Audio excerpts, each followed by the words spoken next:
All right, let's go up next to another audio question. This one comes to us from David Bixenspan. All right, Bex.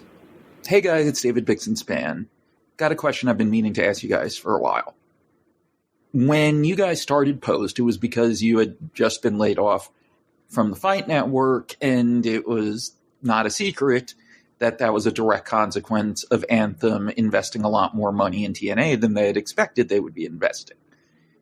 You know, to the point even that they had promised the staff, as I even reported at the time, that they had a separate new investment that would cover the operating costs of TNA.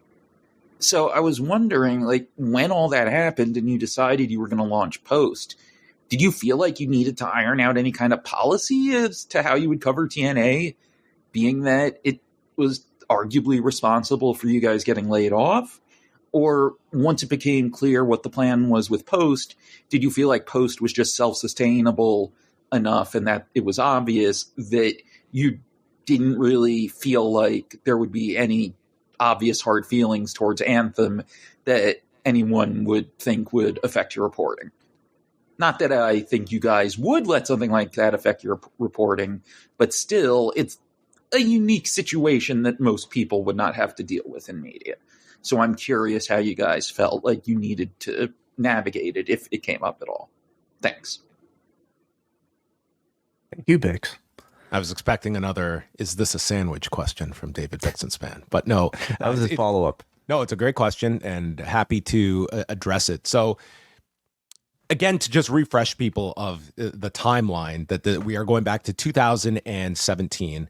And prior to that, really it's in mid to late 2016 that it is clear that like Anthem is heavily investing in TNA. Like they had the programming, but now they were having an ownership stake in it. And this was the whole Billy Corgan battle for control of Impact that is going on. Anthem ends up with the company. And then in early 2017, there was a big series of layoffs.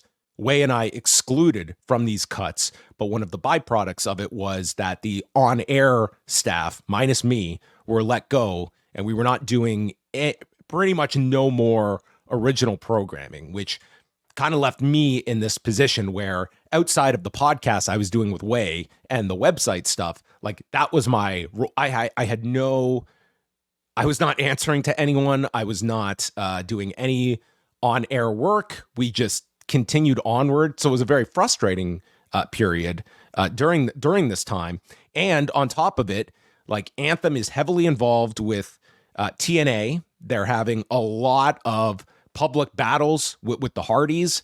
And so I am covering all of this stuff at the time. And you can go back to my reporting, which I don't think exists anymore on the site, but it was happening in real time. Like I reported on the fact that they were in talks with Jeff Jarrett to come in and run the company. I was pursuing interviews with people at the like highest levels of Anthem. I was documenting like their television ratings and such. And I knew I did not enjoy this association that we had.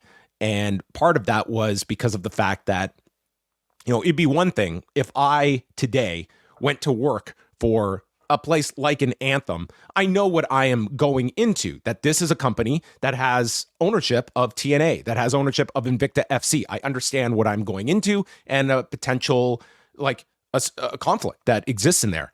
In our case, like we were in our positions and we're doing news, we're doing original reporting, and then they invest in TNA. So it put us in a position where I was not going to pull back on any of our reporting on TNA. And there was that, like, should we be reporting on TNA? And I felt very strongly, I'm going to do the same job I would as if they are just a separate company. And to their credit, they understood and respected that. I was never told, do not put this out, do not cover this. Like I was always given like that autonomy. There was one time they got upset over some commentary we had on the law, but it was never take that show down, don't do this. And I always had in my back pocket this, during this 6-month period again in 2017 was like, again, it was, I was not enjoying things at this time. Like, we were doing so little. Like, we had the McGregor Mayweather fight in 2017. We work at the Fight Network and we did no coverage of it. Like, nothing. It was just like, what are we doing here? And I always had the belief, like, I am prepared to leave this job. This is not where I am going to compromise anything in my reporting, because I don't need to be here. Everyone that I worked with was gone, minus Wei. And then come October of 2017, that's when we were let go. And Wei and I have, shared this many times. Like, when we got that news, it was not anger or like it was this release that we wanted that push out the door, because we had already spoken about the fact of doing something like Post Wrestling on our own, venturing out, because things had changed dramatically. We knew this was not a long-term solution for us any longer. And it does go beyond TNA. Obviously, they put a lot of resources into TNA. They had also launched a fantasy sports channel that had not done that well. Like, there was a lot put into there. So it was like, we knew the writing on the wall, and all I can say is that we came out of it. And when we launched Post Wrestling, like, we were not doing a weekly Impact show at the beginning. So it's not as though even our coverage was heavily focused on TNA, but we were covering it. And again, I know people can't really go back to the law stuff, but like, I was exceptionally proud of how we handled TNA stuff in a very odd position. And I'm not one to be talking about like, well, I'm this or I'm that. I really rely on people like a Bixen Span or any of you listeners to go back and listen or read our coverage at the time, and you tell me if we were fair or not. I certainly never have approached anything with like some kind of grudge or I would remove myself if I felt like there was a compromise that I was making or coming at it, because I sincerely did not have any grudge against TNA, Anthem. It was like, I was exceptionally happy when we got this up and off the ground and what we were doing. That's my long-winded answer. So feel free. Yeah, you reminding me on that. I think just makes it that much more laughable that like sometimes in our YouTube comments we get accused of being shills for any promotion that might be praising at the moment, whether it be WWE or because of whether it be AEW, because we might get access. Like, we were literally under the parent company of the people that own TNA. And again, go back to the coverage and listen to that coverage. Like, so we've actually been in the thick of it, and that wasn't even enough, in my opinion, to change anything about, I think, the way you certainly handled news stories. So like, it's actually laughable to me that like people still think that that's any sort of sticking point. Anyway, just like, but going specifically back to like what Bix was kind of asking about, whether or not we had to like right even in the question, even between ourselves, like, I guess, like, work out any sort of like policy about how we would handle TNA, given like what maybe somebody might infer about like their existence, or at least their Anthem's purchase of the company directly affecting our layoffs. Never even thought about it that way, honestly. Like, I know that's sort of like the narrative that might be out there, and there might be truth to it, but to me, I thought it was a very simple transaction. Okay, we were putting money somewhere. It could have been anywhere. This other thing wasn't making money for them. Like, the law was extremely popular, but they didn't know how to monetize it. Like, or at least like it just didn't fit their model of, I think, how they were going to do business. It works great for us. Like, we knew how to monetize it somehow, but it didn't really work under that umbrella. Anyway, like, I just kind of took it as like, okay, this number isn't working for us. We're going to cut them off. And at that point, like, I never had that bitterness, because I was happy to be away. I was happy to start our own thing.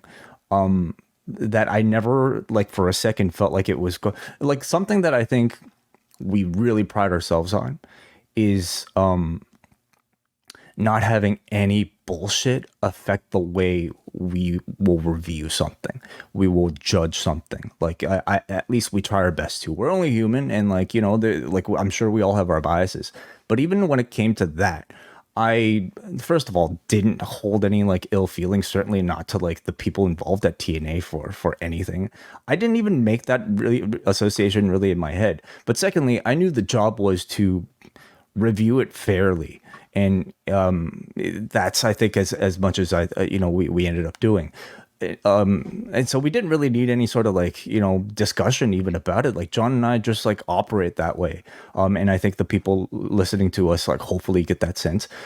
The biggest thing we were actually concerned about was whether or not we could even talk about TNA, because in our severance, I guess like contracts or whatever you had to sign, like there are these sort of non-disparagement type of like clauses about like when you're released you can't talk poorly about like your former employer or something like that. The language was such that like it was that we couldn't disparage the company or any of its properties of some such, and it was enough that Wei and I and through like our legal representation, like we had it made very clear that while we're not looking necessarily to disparage, I wasn't going to chance it that they could take our reviews or commentary of TNA and classify that as disparagement. This is a company we intend to cover, and that is not something we were comfortable signing off on.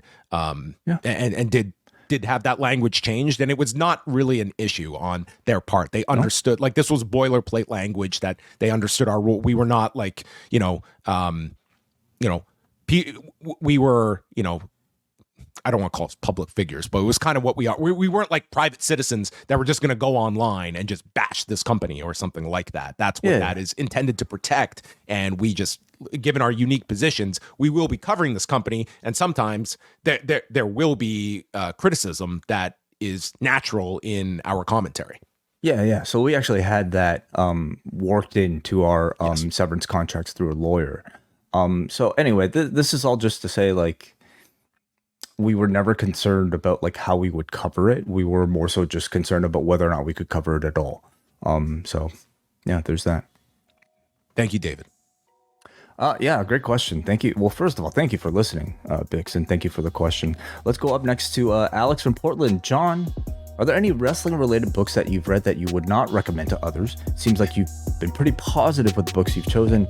In Wei, what's the worst Lego set you've purchased? All right, this guy just wants to know the worst of stuff. Well, first of all, I